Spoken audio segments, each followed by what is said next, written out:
Home YouTube channel subscribe பண்ணிக்கலனா உடனே subscribe பண்ணிக்கோங்க. பக்கத்துல இருக்க பெல் பட்டனை கிளிக் பண்ணிக்கோங்க. அப்பதான் நாங்க போடுற வீடியோஸ் உங்களுக்கு உடனுக்குடனே அப்டேட் ஆகும். ஹலோ ஃப்ரெண்ட்ஸ், இன்றைக்கி நம்ம பார்க்க போகிறது தேனோட பெனிஃபிட்ஸ் தான் நான் சொல்ல போகிறேன். அதாவது தினமும் நைட்டு தூங்குறதுக்கு முன்னாடி ஒரு டீஸ்பூன் தேன் சாப்பிட்டா என்னென்ன பெனிஃபிட்ஸ்னால் நான் சொல்ல போகிறேன்.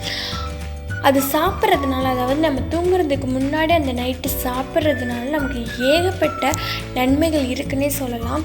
அது என்னென்ன அப்படின்னு பார்த்தீங்கன்னா, தேனில் உள்ள ஆன்டி ஆக்சிடென்ட்டை அந்த உட்பொருள் இரத்த அழுத்தத்தை குறைக்குது. அதுக்கப்புறம் பார்த்திங்கன்னா, நைட்டு நல்ல நிம்மதியான தூக்கத்தை இது தருதுன்னே சொல்லலாம்.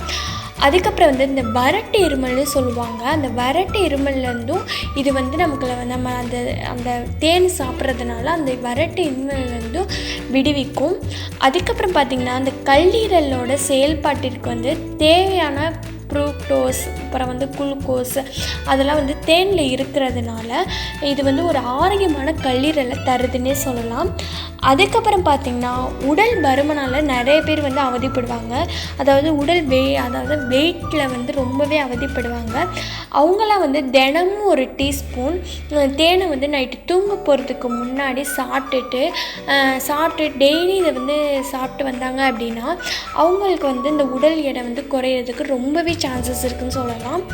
அதுக்கப்புறம் பார்த்திங்கன்னா, தேனில் பாலிஃபீனால் என்னும் ஆன்டி ஆக்சிடெண்ட் புற்றுநோய் வராமல் தடுக்குது. அதனால் தேனை நைட்டு தூங்குறதுக்கு முன்னாடி சாப்பிடுங்க. அதுக்கப்புறம் பார்த்திங்கன்னா, இந்த கெட்ட கொலஸ்ட்ரால்லாம் இருக்குது பார்த்திங்களா, அதோட அளவெல்லாம் குறைச்சி இதயத்தை சீராக வைக்கிறதுக்கு இது ரொம்பவே உதவுதுன்னு சொல்லலாம். அதுக்கப்புறம் இதனால் மாரடைப்புலாம் வராமல் தடுக்குது. ஓகே ஃப்ரெண்ட்ஸ், இது மாதிரி நீங்கள் நைட்டு தூங்குறதுக்கு முன்னாடி ஒரு டீஸ்பூன் தேனை சாப்பிட்டீங்க அப்படின்னா இவ்வளோ பெனிஃபிட்ஸ் இருக்குது. இது மாதிரி நீங்களும் ட்ரை பண்ணி பாருங்கள். உங்களுக்கு ரொம்பவே பிடிக்கும். ரொம்பவே இந்த டிப்ஸ் யூஸ்ஃபுல்லாக இருக்கும். தேங்க்யூ.